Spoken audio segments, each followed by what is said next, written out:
What's up, everyone? Welcome to the Dr. Pete Goldman Show. I'm so psyched to introduce a great friend of mine that I've been friends with since 1991, Calvin Ortiz. What's up, Calvin? How you doing, Pete? I'm doing great. Okay, so let me. You have a really unique story because you were an uchi deschi at a very high level karate school, and most people who are uchi deshis, and for those who don't know what that means, it basically translates from Japanese to English as inside student. Most people who are uchi deshis, they, at least in the context me and you were familiar with, they were from Japan. They would come to the U.S., stay in the dojo, live there for a certain amount of time, train full time, etc. But you were pretty unique because you were an American who became an uchi deshi, which was pretty amazing experience and also pretty unique. So, if you don't mind, could you start by just talking about your introduction to kind of your martial arts journey, rewinding a little bit because we'll get to the uchi deshi part. But how did you even start martial arts? How old were you? How did it occur to you? What dojo did you make your way into? Sure. So when I was about 7 years old, we moved up from Texas to a town in upstate New York called Athens. And from that point, my mom at the time really wanted to stay in upstate New York. So we ended up moving from there to a town not too far from there called Catskill. And at that point, around the sixth grade, I was living in Catskill. I was about 11 years old. Now I'm remembering this. And what ended up happening was I love soccer. Unfortunately, because my last name was Ortiz and we moved from Texas to a town like Athens and Catskill, there was a lot of racism in these areas at that time. So my stepfather, he was a Marine, so he was always teaching us about fighting and, you know, having to take care of ourselves anyways. But the problem is that I was always fighting in school. I love soccer, and the coach on that team actually took karate, and his name was Sandy Zenson. He happened to be also a minister at a church, and he told me, look, I want you to come to this. I want you to check it out. And I blew him off.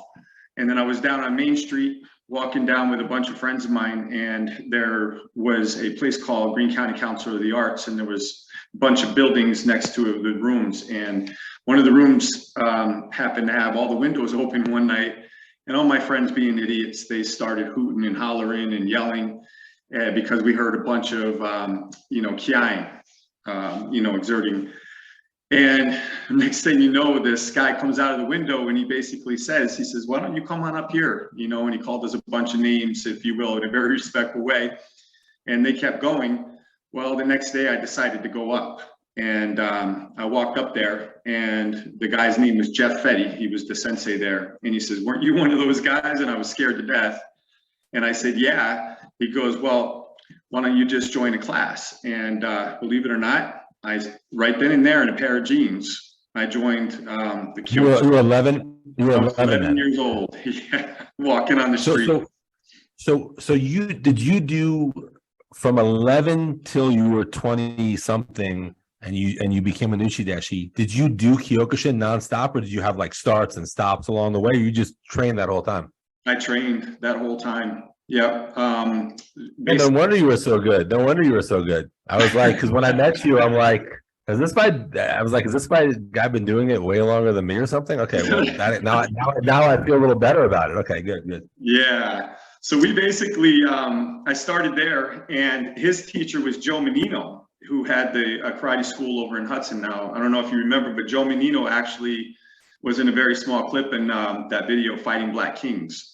And I had been watching, that, and obviously as a kid with Masayama and the whole 9 yards there. So one thing led to the next, and I was training, and we ended up having to move. There was a huge racial riot in the school that I was in, and my mom wanted to move a town over again, which was in Cairo, New York. And at that time, a lady, I think you might remember her, Sally Olstein, decided to open up a school in this tiny little rundown town called Cairo, New York.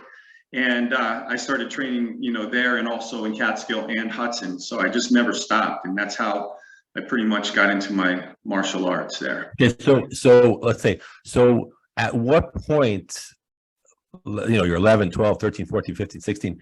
At what point did it occur to you, oh, I think, you know what, like, not so much that you become an uchi dashi, I don't know if that occurred to you, but the fact that you would essentially do it, at least for a part of your life, full time. Because when you were an uchi dashi, you obviously did it full time.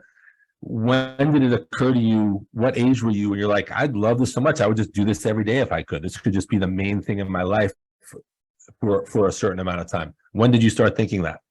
So, like I said, my last name is Ortiz. So what ended up happening was I had a dream always to be able to join the Marine Corps. And they had programs that when you were in high school, you could start training during the school year and summer. So we literally did that for 3.5, almost 4 years, a bunch of friends of mine. And I was training in Kyokushin karate. And in that meantime, I started doing a whole lot of tournaments. I don't know if you remember, there used to be point system tournaments. Semi-knockdown really wasn't a thing. It was either that or knockdown. So in 1986, I actually snuck into a full contact Kyokushin tournament, which was in Hudson, the Hudson High School. And I ended up getting 3rd place. Busted a nose, broke a finger, I remember the whole thing. And I lost actually to a student from Shianwai Oyama at the time. Now he's Seiko Shian Oyama. And at that time, I was like, I really want to do this until I leave. Well, because of some really bad things that had happened during those years, my last name being Ortiz, I wasn't able to get into the Marine Corps when this guy, I still remember his name, Corporal Kuhn, showed up to take us all there. And he said, Calvin, you can't go. We have a problem with your identity. And I was like, what are you talking about? And he basically said, well, your birth certificate and your identity, none of this stuff is matching up. And that led to a whole bunch of other issues. And I got really depressed, and it wasn't good. And again, well, you can imagine. And by the way, when he informed you of that, you were not aware of that, right? I was not aware. Right. So I'm just saying that is a shock to how old were you then? 16, I know, 18. Yeah, that is a shock to an 18-year-old, because they're not, 7, 10, 11, they're 18, and we're 18 years old. They're having this laid on them. That is a very major thing for someone to process emotionally. So that I can see what you're saying. That I was never legally adopted. So my original last name didn't match the name with Ortiz. That's all been, fixed since. So at that time, I just got really depressed and decided to continue to train and work hard. And Sally Olstein, who was super close to Soshu at the time, he had basically talked to me at that tournament that I snuck into and said, if you ever want to do this long-term, get in touch with me. And then I started going to New York City. And when he found out what had happened, he offered me to become what was called an uchi deshi. And I said, well, basically, I just want to interject for a second. I want to back up on one thing. Remember, you said at the beginning you were getting into a lot of fights, in school or around town or whatever. My question is, but you were untrained at the time. You were just fighting on whatever you were fighting with. When you were training 12, 13, 14, 15, 16, you were getting good at Kyokushin. When you were in an environment where, fights were happening, was your attitude like, good, now I really know what to do? Or was your attitude like, man, I'm actually A, trained, I don't want to like hurt anybody, and B, with kind of the martial mentality, like, I shouldn't fight? Like, were you kind of using it to be like, good, you want to fight me? It's a big mistake. Or were you just like, I'm just going to avoid this because I should be avoiding it? How were you when you were like 17 and trained? Right. So I actually tried to avoid a whole lot of this stuff if it ever came up, but I had it with me. So like I said, we grew up having to street fight a whole lot, my brothers and I. So we knew how to, unfortunately scrap that way. But when I got into the karate, there's nothing like getting your butt kicked from Kyokushin karate at that time. It was bare knuckle. If you get knocked down, sometimes a street fight is over. You might get hit a few more times. Not that. They pick you right back up and they knock you down again, get back up. It's a straight hour of fighting, when you wouldn't walk for a couple of days. So that basically made me want to train and fight more in the karate and not so much having to, brawl in the streets or at school or wherever it was that we were at the time. Okay. So then, and then back to where you were at, you were saying, so Soshu kind of made you that offer. That was at least in the back of your mind. And then how did it actually occur? Did you just one day call him up and say, okay, I'd like to take you up on that offer? Or did you just go in person and tell him? Or how did you actually like create that official agreement? So he basically offered, and he said, Americans most of the time are nothing but fat pigeons. I still remember the conversation. And he goes, and I don't think you're going to be able to do it. He goes, so I'm going to give you 3-month trial, just like that. And I was like, okay. And he goes, you have to let me know as soon as possible. So it was a week later. I still remember this. I called, and I don't know if you remember Nishio.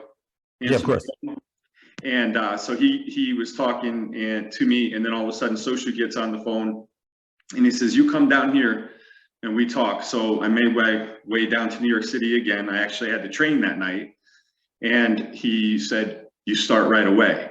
So basically I went back home, grabbed a few clothes, and went down and started living at the headquarters in New York City. And then it was game on after that. So I do want to spend a lot of time talking about what it's like to be an uchi deshi, Sure. because it's a very fascinating thing. I do want to say one thing about your town, because you mentioned before, like, Catskill and Cairo and different things. This is just an amusing little anecdote, but I wasn't really too familiar with that because, I'm born and raised in New York City. I'm not too familiar with upstate New York, except having gone there for things here and there. I remember one time, I think it was the summer of 1991 or the summer of 1992. I don't remember which one it was, but it was one. For some reason, there was some demonstration in one of those towns. It was either Cairo or Catskill. And I think either you asked me or Soshu asked me, I don't remember, if I would go up and do the demonstration with you. And I did. I drove up that weekend, and me and you, I think, did some kind of demonstration together. And I remember that night we went to some, I guess you took me to some, I don't know if it was a bar or a club or whatever. And I remember there was a fight that night at the club, and it was like 150 on 150. I never saw anything like that in my life. And I just never forget. I was like, is this what it's like up here? Is this what upstate New York is? So anyway, that's just a little funny memory I have. When you say those times, that's what comes in my head. I'm like, I actually saw 300 people fighting at once, and you didn't look too phased. You were like, all right, it's just another day here. So anyway, that was Catskill. That was something else. Yeah. Anyway, so back to what was a day, week, month, year? What does being an uchi deshi entail? And before you answer the question, I was not an uchi deshi, but as you know, I trained with you guys for all the fighter training and the hardest stuff. I just wasn't there for I guess you had morning uchi deshi training. Obviously I wasn't there for that. Right. And I remember, being and the special fighter training, which was very few people, you being there, me being there, and a couple other people. I mean, that training was so intense. I don't know many other trainings that exist like that. So I have an idea what uchi deshi training was like, but I'd love for you to expand on it. Sure. So like I said, right from the get-go, who was it? It was Yamamoto, Nishio, and Sakai, Takao, Sakataka, and Nazaka were uchi deshi when I came. I remember all of them. And the only thing I wanted to say is I did not know. I mean, now I know because you said it. I, for some reason, thought Yamamoto had left already by the time you became an uchi deshi, but obviously he was still there. But I remember all of them well. He was there for about 4 or 5 more months on and off. At first, when I went there, he was there all the time because I went the fall into the winter of 1988 is when I showed up there. Because that's when, right after that whole thing with the Marines went down and I graduated. So they were there and they got me started right away. And we woke up every morning at 5:30. And then, between the 6 o'clock class, and sometimes it was 6:30, depending on the season, that's when the classes began. And I had to take all those classes, every single one of them. So as soon the classes were 1 hour from 6 to 7, and then our personal uchi deschi training began, and we had to do right off the bat 300 push-ups, 300 squats, 300 sit-ups, and the goal was to try to do sets of 60 times 5. And if you couldn't get it, then you had to finish it after the training was over. So after we did that, we went right to doing conditioning on the pads for another 45 minutes. And then right after that is when we did 30 minutes straight of kumite, or, fighting. That was brutal. I mean, absolutely freaking brutal. And they had no mercy. I was the first American uchideshi under Soshu to do it full time. I don't remember if you remember Sensei Jerry. He was there a whole lot, but he was in and out of the dojo. He had his own place to stay, but he helped me quite a bit and just encouraged me. And then from that point, we got done. We would have breakfast, and then an hour later, you had mid-morning classes, and then you had noon classes. Then you had the 2 o'clock class. Then you had your personal uchideshi fighting training with Soshu for another hour and a half. And then, as you know, 5:30, 6:30, 7:30, and 8:30 classes straight down. So I was training classes anywhere between 5 to 7 classes a day, plus all the additional uchideshi training.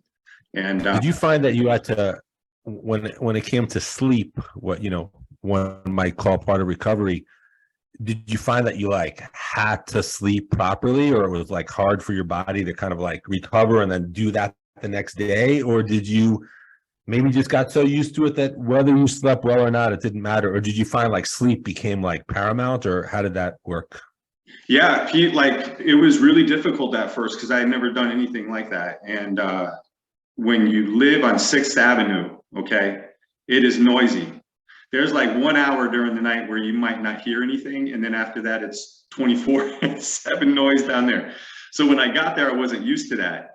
And so with all that training, and then we also slept on the floor. We literally slept on the mat of the karate school. So when the classes were over and we went to try to fall asleep, you'd hear the honking, the sirens, everything else. It was rough for the first month or two. And then as soon as my body started to adapt, when I laid my head down, I was out cold in a matter of a minute. It was just 1, 2, 3. So when it came to the Japanese uchideshi who you listed, at first, did they accept you on a friendship level? I mean, they had to accept you. You were there. But did they accept you on a friendship level at first, or did that take a while? Were they welcoming immediately, or did maybe after a few months they become welcoming? And then also, who did you become closest friends with of those that group?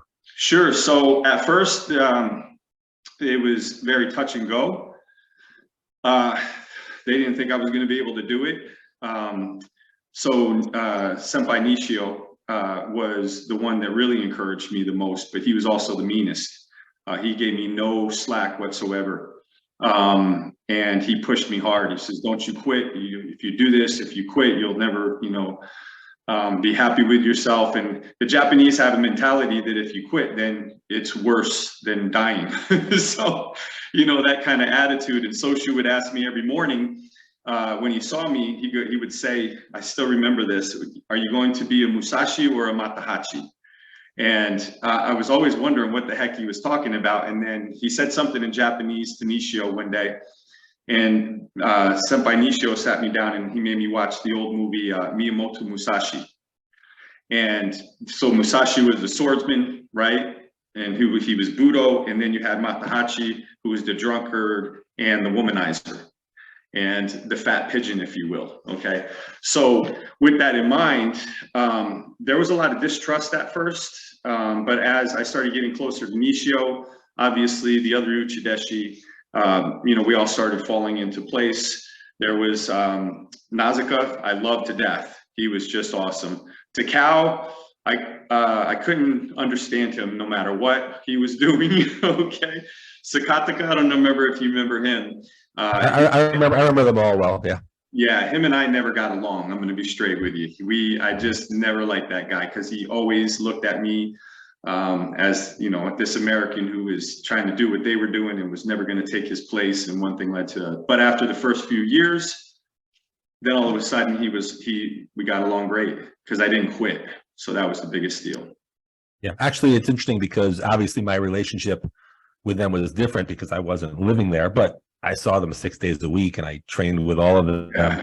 And I got along with them all, but I actually think I became best, closer with Takao, interestingly enough. I don't know why. We just kind of hit it off.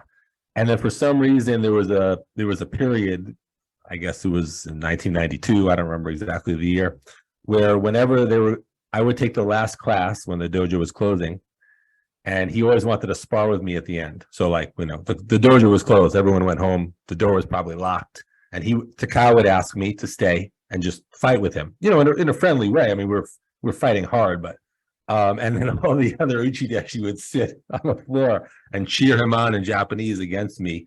It wasn't a personal thing. It just I understood. I never was upset about it. And we had many a great sparring session. So I guess that made us a little closer, and we always got along well. Anyway, that's just a little input on that. I'm going to tell you this because you were taller. You and I are almost the same height. I think me and you back then had the exact same dimensions as far as height and weight. Right. Yeah. And I don't know if our weights have varied over the years, but I think when we were fighting, we were fighting at the same time. I mean, I'm just under 6'2". I'm like 6'1 3/4. I think you're 6'2". And we both fought. Yeah, we both fought at like 174 because that's what we had to weigh in. For 175.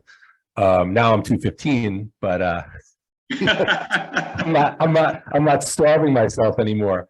I think my body fat is very low. It's just that I just got more muscular from doing jiu-jitsu, so that's what happened. Right. That's awesome. That's really awesome. I'm about 220 now, brother. Okay, well there you go. So anyway, yeah. So what was the breakfast, lunch, and dinner like? And I just want to actually, before you answer that, I remember one time I think you were there. There was supposed to be a special training on a Sunday with Soshu. It was just for the uchi deshi and me. So I came. I met all you guys. I think you were there. And Soshu didn't show up. So they said, well, we'll just eat. You want to eat with us? I said, yeah. So I think the cow made some curry chicken. I think that's what it was. And we're sitting eating the curry chicken. We had eaten most of it. And we were like, we ate it. It was like we had a full lunch. And Soshu just showed up. He's like, let's go, get changed. And, here we are about to undertake like a 3-hour or 2.5 hour torture session of training. And so I don't know what this was. It's funny, I never forgot this. I don't know how the metabolism works or the mind or whatever. Somehow it just like digested. I wasn't full. I was like, I guess I was so terrified of what might happen next. I just felt fine. And we just had the 2-hour training. I felt great. Yeah. But anyway, what was the breakfast, lunch, and dinner like? We actually got used to eating like that and then having to train. So right after the morning training, like I said, we had rice and miso soup at every meal and a salad. And then depending on what meal it was, we had eggs and different kinds of meats, you know what I mean? And then lunch, we all had to take turns cooking. And of course, I ended up doing a ton of the cooking because they were like, you're American, you know how to cook American food, but Soshu put an end to that really quick. So we all took turns. We were all on a schedule and we had breakfast, lunch, and dinner. And, Soshu would make me eat because remember how thin I was, and no matter my metabolism and then all that training, I could not put on a pound. And it looked like I had no muscle, even though we were hitting and punching and, kicking the crap out of people. But so it was always rice, tons of rice. He would make me eat 5-6 bowls of rice at a meal, and I would be almost puking, you know what I mean? Miso soup, salad. And then whatever proteins we had was very minimal because there were so many guys eating that you had to fill yourself up on rice. So whenever any kind of extra food came in, everybody was hiding it, if you know what I mean. I remember, getting stuff in the mail and we would try to hide it all. So what was when you spend so much time with Soshu, hours and hours and hours and hours and hours and hours and hours, and you learn so much physically, mentally, some might say spiritually, it depends how you define that. It's probably difficult if you had to if I said, okay, what are the 5 best things Soshu taught you? It might be hard to just recall that at the moment, but off the top of your head, when you think of all the great lessons you learned from essentially living with, it was kind of like living with a really legit master, a martial arts master, a very legit martial arts master. Some of the things that you learned, he told you, he said it to you, and some of the things you just observed, you observed how he behaved or how he moved or how he did whatever. If you had to list a few things off the top of your head that you probably never forgot and will never forget that you learned from him, what are some of those things? Believe it or not, one of the ones I will never forget, he always said, never make an important decision without training first. And that I remember that's when that saying came out. Remember, and it became a logo to everything. Sweat first, think later. Remember that? Talk later, right? Yep. I was there for, because he always said that. And he was like, always, always, always train, sweat first, then make your important decisions. And believe it or not, Pete, every time I did that, I was able to make a whole lot better decisions. Every time I didn't, it was almost like everything went bad, Okay, so that's a good one to start. What are some other things that he said or did that you maybe to this day you still think about or apply that was some real wisdom? Sure. The other one was, and he, right before, preparing for my black belt test, he always said this. He goes, just when you think you can't, there's always room for more. And I was like, okay. So he goes, you always have to be able to go beyond the physical into the spiritual. And what he was talking about, that when your body couldn't do anymore, okay, is when you actually started training your spiritual being. This is how he always explained it to me. And he goes, and that's when he brought up even when he did the 100-man kumite. He goes, there's nobody in the world that can go through that without understanding that. And you have to train your body for that. And the only way to train your body for that is to every day you have to die. And that was probably the third biggest thing. Every day you have to die. In order to live, you have to die. Those are the three things, honestly. When he said every day in order to live, you have to die every day. In order to live, you have to die. Could you elaborate on that concept? Could you talk more about it the way you want to say it? I actually asked Nishio, like, what does that mean? Because I was young, still, and he started talking to me about humility. And the way that he explained humility is being able to see yourself the way that this is what he was telling me, Nishio now, your creator sees you. And if you can't see yourself the way that you've been created, you're never going to be able to surpass that. And I'm like, huh? And when I was young, I couldn't really understand that. But as we started training and you realized, especially when Pete, you've been there, our skin is off of our knuckles. We got duct tape around our feet, okay? You can't even pick up your arm, so she's smacking you with the shinai. And then all of a sudden, out of nowhere comes this burst of energy. Where did it come from? Like, it did not come from your physical being. It came from spiritual. Yeah. And when you saw that about yourself, you became so humble that you were able to die to your old self in order to live to your new self. And so that's very profound. And I hope, so when I started doing that, I'm sorry, go ahead. No, I said that's very, very profound, and I hope a lot of people who watch this benefit from it. But continue, sorry. So as soon as I started realizing that and I started applying it, everything changed. Everything changed. Me being able to live the life of an uchi deschi, which is there's nothing in the world that was ever harder for me. Nothing. You're saying, so just to be clear, so you're saying part of the principle of dying to live is the realization that whatever you're feeling, for the most part, there's some spiritual energy that you have access to that can let you do what you possibly don't think you can do. Absolutely. Because your physical being can only go so far. And then you're like, so what picks up after that? And I'm 52, I'll be 53 soon. And you see movies, I read a whole lot. And I listen to podcasts, and I just recently watched that movie Everest for the first time, which I didn't even know existed. You had to forgive me. But those guys went up on that mountain, like, how far can you go or push your body before it gives out? And then all of a sudden you're doing something even more miraculous. Well, I have an example of that. You were probably a few feet away, but I'll just tell it. I don't even know if you noticed it because you were probably busy fighting or training. but we were having a special training. It was me, you, Brian, and Jose.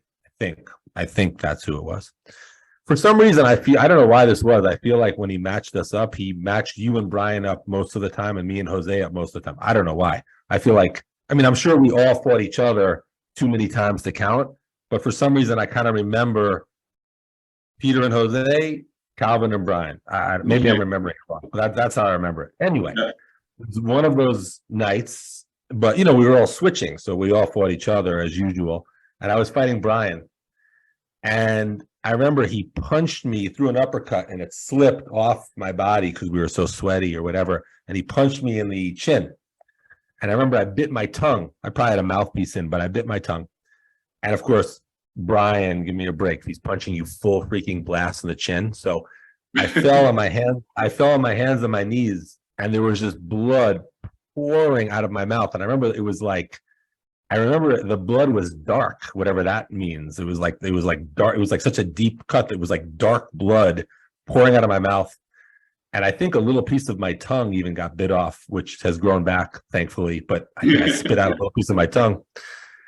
And I remember I rolled to my back, because I was on my hands, but then I rolled to my back and the blood was all over the place. And Brian felt bad and he was kind of looking down at me. And I remember thinking this, and I'm sure you can relate to what I'm about to say because you lived that stuff with me. I remember thinking, really with Soshu, there was no, excuses or anything. But I remember thinking, this is pretty extreme. He's probably going to walk over and see like, holy shit, and say, hey, Pete, why don't you go to the locker room, or someone carry him to the locker room? Why don't you clean yourself up? And you're done training for the night. And I remember laying on my back, feeling very happy, actually. I was very relieved as the blood was pouring out of me, my mouth. I remember thinking, this is a very pleasant experience because it's the one time I actually have a legitimate explanation, a legitimate excuse. Yeah. So Brian's looking at me. Soshu comes up. He stands over me and he goes, "You're fine. Get up. Fight." And like you said, I bounced up. There's probably blood all over me and Brian. And I'm just fighting Brian like I had tons of energy just because of that. Exactly what you said. So I remember I probably had a lot of experiences like that, but I remember that one distinctly. You were probably fighting Jose a few feet away, I'm assuming. Yeah. No, he had no. Well, Pete, you saw a lot of the closed door black belt tests. I mean, come on, man. Do you remember mine? Do you remember mine? I remember almost everybody's, man. do you remember mine in particular? Oh. I'll remind you. I had a very unique experience. I'm going to tell you the experience. Okay. So, and you were there. You were part of mine. Thanks again. Just kidding. But this is what happened. So you were injured. I don't know what happened. It was December of 1990. And there was a tournament in Alabama. I think you were injured because you were not there. I don't know why you weren't there. I think you broke your foot or something. But anyway, or you broke your hand. I don't remember. So I go down to Alabama, and I will tell you right now, Calvin, me and you have been around the tournaments and the fighters. This was the most stacked tournament I ever saw. First of all, the Dutch guys came. They brought Kenneth Felter, Murat Agar, Muhammad Hakim. I mean, they brought like their best guys. Sensei Shoji was there from Xianwei. I mean, like it was like the best uchi deschi from all over America. From Japan, of course, but from the American, dojos. The best Dutch guys and me. I don't know. I was a brown belt. They just sent me. Right. So I fought Kenneth.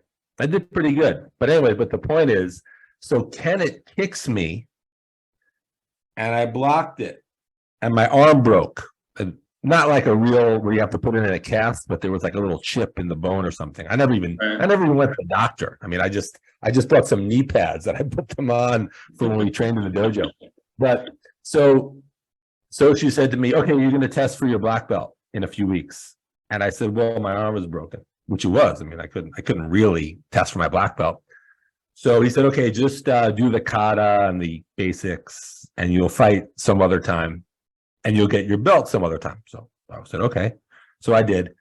And then when he was giving everyone their black belt, he gave me my black belt, but I never fought. I never fought. I never did the fighting. Yeah, I'm starting to recollect this. Yeah, yeah. Yeah. So I never did the fighting. So I'm sure that pissed off everybody. And so she brought me up in front of the room. You probably were in the room, and he said, "I'm giving Peter his black belt because he fought Kenneth Felter, who knocked out every uchi deshi. The only one who gave him a good fight was Peter. He's a brown belt, and he actually had a good fight with him, and he knocked out every uchi deshi, who's a third-degree black belt. So I'm giving him his black belt, but he can't do his fighting." So I just figured in 3 months he would say, "Now you're going to do the fighting," but he just never told me. He just never told me. Yeah. And now it was 1992, 2 years.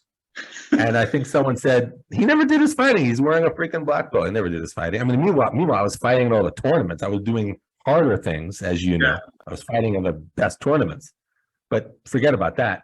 So one night he closed the freaking dojo. It was like a Thursday night. He closed the damn, or Wednesday night, closes the dojo. He brings in like he's calling like all the dojos from like Connecticut and New Jersey and Westchester, and they're just bringing like every killer, and no one else is testing, just me. Yeah. And I had the black belt test, and I remember I kind of went into shock after, because like I had 16 fights. He gave me an extra fight, 16 fights. Yeah. You were all killing me. You included. I remember our fights. Thanks again. Thanks again. And by the way, that night of my black belt test, I don't know if you did it on purpose. You were wearing these bag gloves that had no padding. It was like leather. You might as well just have barefisted. So so my test ends, and when you're black and blue, like you're still the color you are. In my case, this color. But I didn't have any white left. I was just blue. I was like blue, and my eye was shut because Jose hit me in the face. So I kind of went into shock, and someone said, "You should call an ambulance." They called 911, and I remember thinking, if they call 911, I'm going to die, because I'll die in the hospital. I remember thinking, I'll die in a hospital. They don't know what to do, and I could barely talk, but I said, "Don't call the ambulance." So they canceled it, and then Patrick took me home. But I couldn't go home because I couldn't take care of myself. I had an apartment. I lived by myself, but I couldn't go home because I couldn't function. So they brought me to my parents' house, which I didn't live with my parents, but they brought me to my parents' house. Yeah. And I lived with my parents for 4 days. They had to take care of me. I couldn't even like move. I couldn't even walk and do anything. I remember this. Yeah. And Jose called me every day. He was so worried. Jose called me at my parents' house every day. It was before cell phones. He got my parents' number, and he was like, "Are you okay? Are you alive?" And then when I recovered and I came back to the dojo, Jose said to me, "Pete, I've been at every black belt test. I have never seen one as brutal as that." Right. So, it was. Thanks. Yeah. Thanks for taking part of it. That's what connects us. Yeah. Okay, good. Thanks. The only person who took it, first of all, no one took it easy on me. Everyone was trying to maim me, but the only person who saw the ridiculousness of it was Takao. I told you we were friends. He kind of took it a little easy when it was his turn. But anyway, so that's that. Hey, let me ask you a question. Sure. When it came to your really important fights, like maybe you fought in Holland, or you fought in Connecticut, or wherever you fought, do you have a couple fights that you remember as being like, win or lose, but do you remember that are most memorable, or your favorite, or the ones you're most proud of? The fights that you really remember to this day as being like, man, that was a great fight. Yeah. I remember the ones I lost. You remember Murat. I remember that fight. Yep. Yeah. And then I ended up going to Holland, to match up with him again. Because he beat the crap out of all of us, man. Let's just be honest. That guy was powerful. And I just really wanted to fight him again. And I think I ended up getting third place that one time in Holland. And but he never fought because he was injured. And so I remember to this day being so freaking upset about that. You know what I mean? Whether I was going to win or lose, I wanted to fight him way better than, because I had a different mindset. Like I was telling you, everything changed and I was ready to take this guy on. The one fight that I remember more than anything, when I was in uchi, and you know this guy, Katsuhiro Gorai, remember him? I fought him. I fought him in the '92 Connecticut tournament. So yes, I do. I do know him, and I did fight him also. Yeah. Right. So he came from Kyokushin Karate. He was an uchi in Japan, and then he wanted to come over here, and he asked if he could, you know, stay. He did, and he was just beating everybody up. You know what I mean? Jose, whenever he fought Jose, I loved it because Jose just kicked the out of him. And to this day, Pete, I mean, he is Jose. I'm talking about Sean Jose. I've never been hit harder with a punch by anybody than him. And then the hardest kick I ever received, believe it or not, was from Sensei Oyama, who's now Shihan Oyama. His front kick, I swear, his. It's interesting. I would agree with everything you said. I don't know how it matched up that I fought Kenneth 3 times and you never fought him. I wish you could have fought one. I wish you could feel one of his low kicks, because Kenneth had a harder low kick than Brian, and he was a middleweight and Brian was a heavyweight. So I'm with you. I agree about everything you said. I'm just saying, to add to the list, Kenneth's low kick was like from another planet. I know. And I got to just, before I go on, I never understood that. I didn't. To this day, I mean, how did I not get to fight that guy? But at the same time, I'm like, Pete, you stuck with this dude. You know what I mean? And you fought him every freaking time. Every time there's a tournament, like, oh, Pete and Kenneth, oh yeah, of course they're gonna fight. Like, it was just like, it was like a given. I mean, we it was ridiculous. Oh, I always wonder how, those sheets lined up like that. And so anyway, Gorai, he was just a big bully, man. And so we ended up fighting in Jean-Pierre Chikudimi, remember?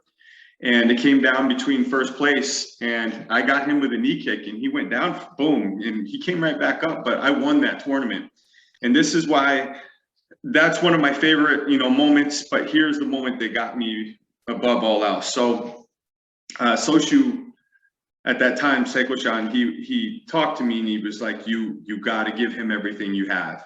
He goes, "Don't come out of there. Win or lose, you have to win." And I knew what he was saying. I got to make sure I win no matter what, not just the match. So after I won, we're back at the hotel room, Pete, and I'm in the shower, and I'm just like washing, and I'm like super happy, and I'm a little bit emotional at the same time. And all of a sudden, man, the freaking curtain goes flying open, and there's Sensei Oyama, and he goes, "Stand up straight." And I'm butt naked in the shower, you know what I'm talking about? And here comes Soshu, and Soshu's looking at me. He says, "Turn the shower off." So I turned it off, and I'm standing there. He goes, "Today, you champion. Today, you personal champion. Today, you world champion." I'll never forget it, right? And I'm standing there, and thank God there was water. I don't mind saying it as a man now. Dude, I was choked up, That was the biggest moment of my life ever from Soshu, because of where I came from and the amount of time and effort that he put into me. Because Uchideshi, we're paying $6,000 for 5 months, every 5 months to live in that karate school. I didn't have that. So I had to give him my entire life. And I ate, I slept, I trained, I learned how to run the business. I took care of the books with them. I mean, I ordered the food. I don't remember, I think maybe you did go with us one time, I can't remember, but we would have to go food shopping down to the markets and carry everything back, all those different things. And I did that, man. And I loved that life after a while, even though it was the hardest thing I ever did. So, but yeah, that was one big one. And then I forgot that guy's name now. Takamori? Huh? Takamori? Takamori was, yeah. He was the one with Masa Takamori, right? Yeah, I think I never knew his full name, but Takamori he was an Uchideshi of Shihan. Yeah. So we basically, you know how politics unfortunately gets involved. So, the 3.5 years that I spent in the headquarters, I also spent a good year and almost a half with Shihan. I remember that.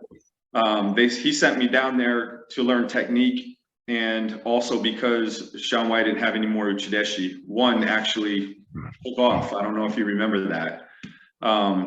So I was there for a good 6 months just training with him, and they got this new guy in, Masa.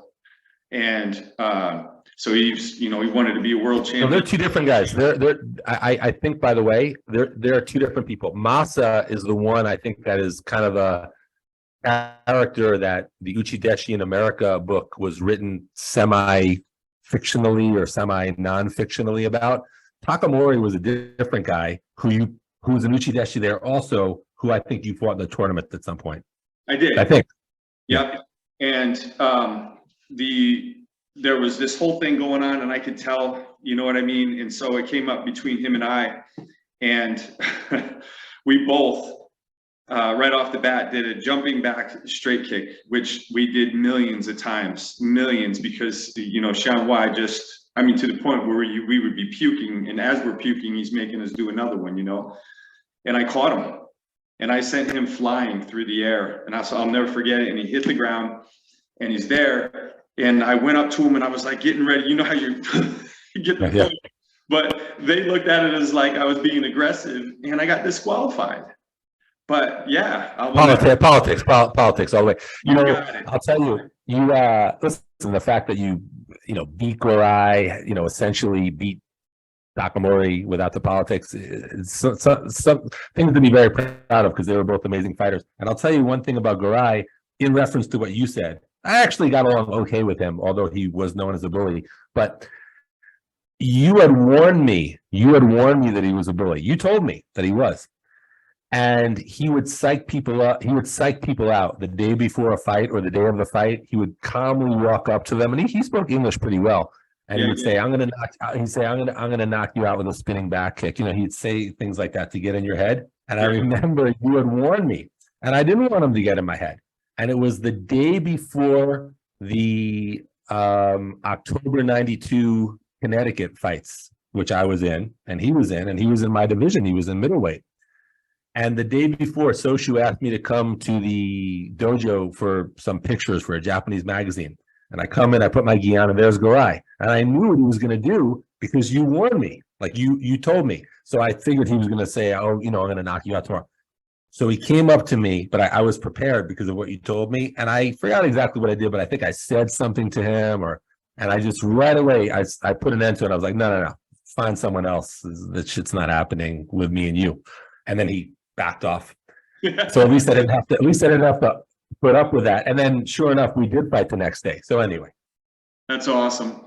Yeah, it was a big deal when I beat him, man. I mean, it was a big deal. And he knew that, obviously from that day forward.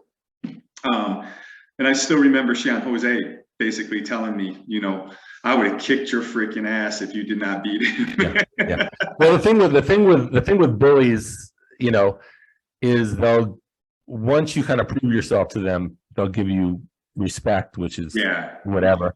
But I remember in January of '93, which was not too long after we fought, me and him, I went to Japan, and he happened to be in Japan. I was in Japan on vacation, and he was there, and he met me, took me around. He was so nice to me, because we had kind of got past that already. We had already fought. And he was telling everyone in Japanese, because I asked someone who spoke both languages, English and Japanese. I said, "What is he saying?" And it was a woman who was friends with him.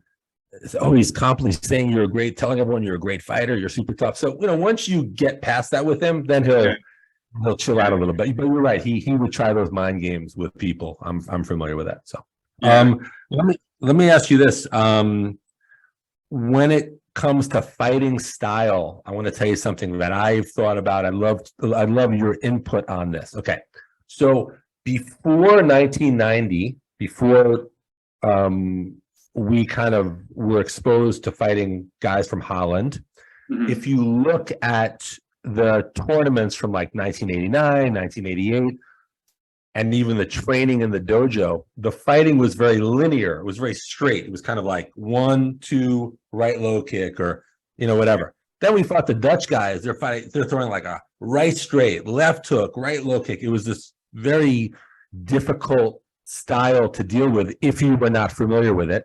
And in 1990, we were not familiar with it. And we had a lot of problems with those guys. Now, then you remember in 1991, 92, Soshi was training us in those methods. Like I remember we were training like, left, right, left hook deliver, right low kick. He was kind of emulating what the Dutch guys were doing. So my question for you is, because I thought about this over the years, do you think it was wise to try to emulate what they did? Or do you think maybe we could have said, okay, well, we're still going to fight the way we fight, which is more that old school Kyokushin, like linear fighting. We're just going to be aware of what they're doing and we're going to shut it down. But I felt like in a way we were becoming like cheap imitations of them because they were already better at that. And then we were trying to do that. I mean, of course, we got good at it. I mean, I can do it to this day.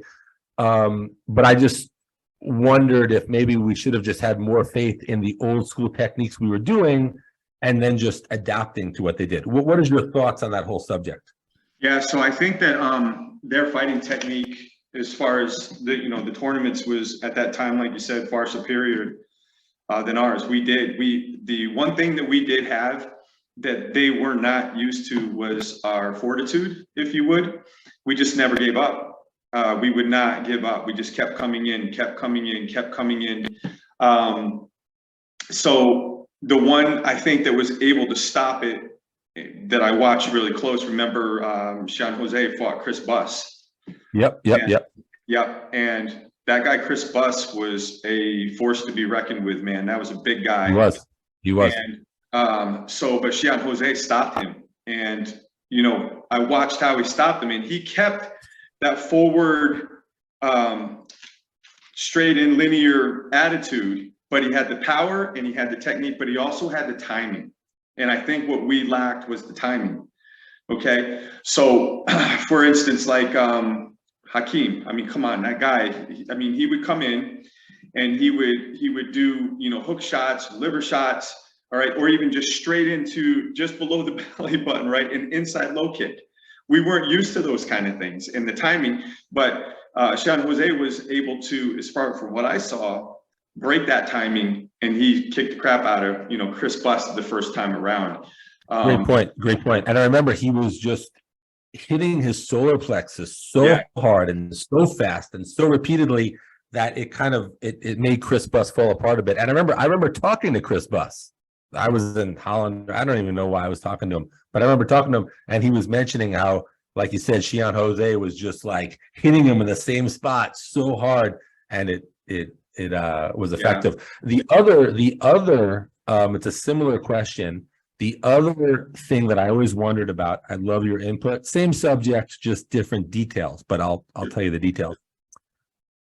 It was around January 1991, and of course, not long after that, me and you went to Holland, but I'm not even talking about that. I'm talking about June of 91, when it was the Sato Kaikan against US Oyama challenge match, which are both, of course, breakoffs of Kyokushin.